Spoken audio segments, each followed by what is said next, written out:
I'm going to tell you why the Bible tells us to renew our minds and how you can start doing that today. My life changed when I realized that everything Jesus taught has a science behind it. Let's talk about it. Romans 12:2 tells us that transformation happens by the renewing of the mind. But I bet you didn't know that renewing the mind actually rewires your brain too. They're not the same thing. Renewing the mind is spiritual. Rewiring the brain is physical. They're not the same thing. But the mind controls the body. The mind controls the brain, which controls the body. And that's where the transformation happens. The Bible is clear on the importance of our thoughts.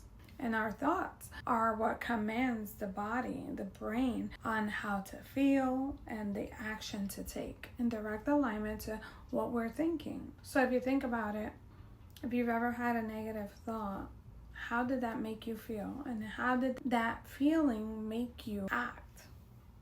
When you renew your mind to stop believing old stories and limiting beliefs, then you can feel differently and produce different results. When you renew your mind, your brain literally starts to rewire itself to match those new thoughts, that renewed mind. Because as we grow up and we develop these negative belief systems, those thoughts are constantly on autopilot telling our bodies what to do. And because it's subconscious, we often don't even know what we're thinking or what our minds are telling our bodies to do. Have you ever just out of nowhere just caught an attitude and felt like annoyed for no reason? Or at least you think it's no reason? That's your thought patterns going to their emotional homes, telling you that you're mad. You don't even know why. I don't even know why I feel like this. I'm just saying, that's been me so many times.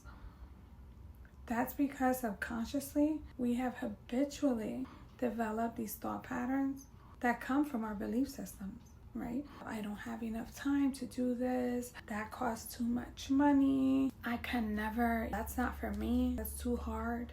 We have so many limiting beliefs that we are unaware of. And this is why the Bible tells us that transformation happens by the renewing of the mind. And when you renew your mind, your brain and your body start to act differently.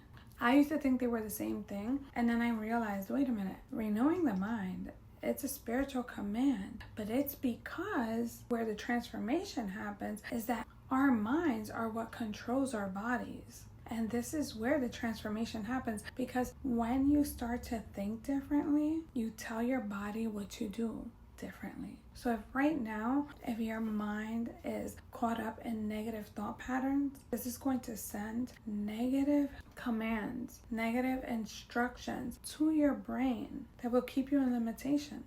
Unfortunately, as a result of our experiences, our upbringing, influences, we hold more negative thought patterns than we'd like to admit or that we even realize. This is why the Bible tells us that renewing the mind transforms your life. One way that I found so powerful to starting the process of renewing the mind was this. The Bible tells us take every thought captive. Literally put that thought in jail. And here's why. The minute somebody triggers you or something triggers you, something that's so powerful for you to do is not to react. But you have to literally slow down and not be distracted, because when you're distracted, you're reactive, right? For instance, if you're on the phone and then somebody's here trying to get your attention, you're easily reactive, like stop and leave me alone. Wait a minute, I'm on the phone, right? So when you notice a trigger, practice not reacting. Literally, this creates space, because you have to stay awake to do this. You have to be conscious to do this. You have to stay present to do this.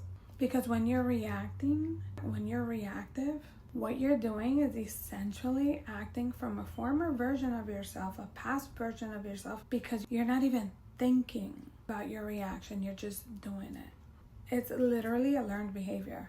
But when you can slow down enough and stay mindful enough not to react, you'll see how your life starts to transform. Now you create space between you and the trigger until that trigger is no longer a trigger for you. That's why the Bible tells us take every thought captive. It's being intentional. And then you can notice the trigger, right? But when you don't react, it loses its power. That's one way to renewing the mind. So when you start to give yourself more space between your triggers and your reactions, or your thoughts and your reactions, you then start to build new neural pathways in your brain. This right here is so powerful. It's just one of the ways that you can start renewing your mind today. It takes intention. You have to slow down at first, but it will change your life. Like, have you ever prayed, God, I want to be more patient. God, give me more patience. You ask God for more of something, and then all of a sudden, the opposite showed up. Like, I know for me, when I prayed to God to make me more patient, everything that could test my patience showed up. But that's because you have to face it. You have to feel it to heal it. So whatever you're getting intentional on, just know that you are going to have to face more of it before you can heal it. In order to overcome an obstacle, you have to first face it, right? When you ask God for something, He gives it to you. But sometimes you don't notice that He gave it to you because it shows up in a way that you don't notice. But when you renew your mind, then you start to notice God's patterns. You start to see things from His perspective. You start to know God's ways are not your ways. His thoughts are higher than your thoughts. You then start to look at life a lot differently and become less reactive. Nothing changes unless you change. I hope this helps.